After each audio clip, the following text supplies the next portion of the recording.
ما رأيكم في الصوفية، وما رأيكم في الشيخ الشعراوي وقد ايه كانت نهايته كويسة بناء على كلام ابنه ان هو شاف الرسول صلى الله عليه وسلم وشاف الصحابة مع انه كان صوفي يعني. واعرف العديد من الناس الصوفية الذين رأوا النبي صلى الله عليه وسلم. إذا كانت الصوفية خاطئة فلماذا هم يرون مثل هذه الرؤى السليمة والجميلة؟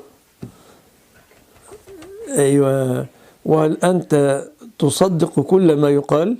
هل أنت من النوع الذي يصدق كل ما يقال أو فيه حاجة اسمها التثبت في الدين؟ تمام. هناك بعض الرؤى. أنا أسألك سؤال، يعني جاوبني على قدر سؤالي. هل أنت تصدق كل شيء يقوله كل شخص أو أنت تحتاج إلى تثبت؟ أحتاج إلى تثبت. هذا كلنا نحتاج إلى تثبت. هب أن شخصا ما أتاك وقال إن الرسول أتاني في النوم فقال لا تصلي فقد بلغت المنتهى وقد جاءك اليقين، فاعبد ربك حتى يأتيك اليقين، فأتاك اليقين فلا تصلي. تعمل بهذا؟ لا، لأنه غير واقعي أصلا. لا ويحصل، لا يحصل كثير في جماعات لعلك قليل العلم بها، يقولون لا نحن قد بلغنا اليقين وربنا قال واعبد ربك حتى يأتيك اليقين، والرسول جاء قال أنتم على خير. في كثير يقولون هذا. طيب في كثير يقولون هذا، كثير جدا. صاحب قناة المحور اللي هو الدكتور اللهم صل على النبي. لكن التسميات، عفوا، التسميات الأولى عدم ذكر التسميات.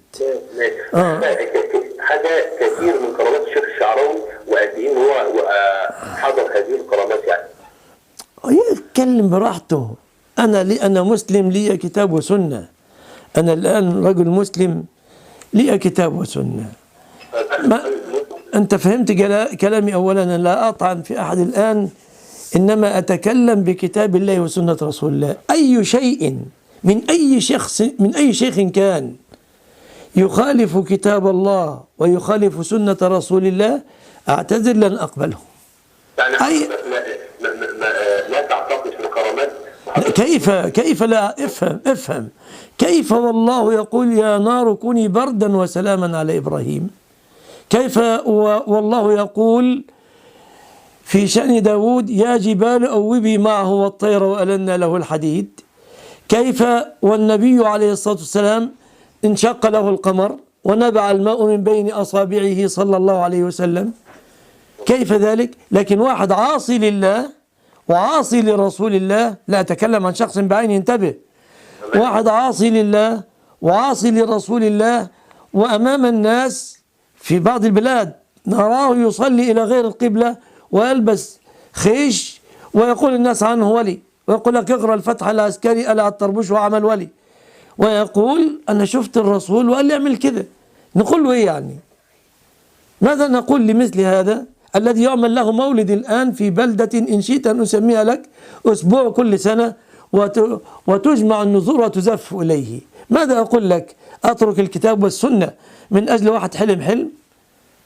واحد شيخ طريقة صوفية يأتي على مرأى من الناس كلهم ويدخن السيجار وحالق لحيته ويقول أتباعه اللي يعترض ينطرد، هذا عنده علم لدني. طيب أترك كتاب الله وسنة رسول الله على مثل هذا الكلام؟ واحد منهم وأنت تعرفه، لعلك تعرفه في الغالب لأنه أمره شاع على الناس كلهم، يحكي قصصا باطلة أن واحدا من كبار الصوفية كان جالسا فأتته فتاة دخل يزني بها، انفض كل الجلوس إلا واحد، فخرج وقد قلب بلاءه الذي ابتلي به. يقول له لماذا أنت جالس؟ يقول حتى أحضر لك ماء الغسل. ويقول هذا وإن شئت دخلت على موقعه ورأيت أمثال ذلك. هل هذا يقبل منه دين؟ لا. طيب أنت عندك كتاب وسنة، كتاب الله وسنة رسول الله. لا تظن أن أنا أتهم أحدا بعينه من الذين ذكرت أسماءهم، معاذ الله. أنا ما أتكلم إلا أكلمك على أشياء واقعة، لكن اللي أنت سميتهم أنا مالي في اللي أنت سميتهم شيء، وإن كان لي رأي في بعض المناهج، لكن ليس هذا وقت مناقشة مناهجهم. يعني بشكل جذري الصوفية حرام؟ لا بد فيها من التفصيل، لكن كإجمال لم يكن على عهد الرسول شيء اسمه الصوفية. سمعت في الكتاب والسنة شيء اسمه الصوفية؟ لا. طيب أنا معك على الكتاب والسنة، آية على رأسي، حديث لرسول الله على رأسي. وما كان لمؤمن ولا مؤمنة إذا قضى الله ورسوله أمرا أن يكون لهم الخيرة من أمرهم. لكن واحد يقول أنا عندي علم لدني كما ظهر في السودان في زمن من الأزمنة، والصوم معناه الامتناع فأنا أمتنع عن الحرام والأكل ليس له دخل. الصلاة معناها الدعاء ولا أصلي، والصلاة ذات الركوع والسجود ليس لها دخل. كيف أصنع يعني؟ أرمي الكتاب والسنة واتبع هذه الترهات والخرافات؟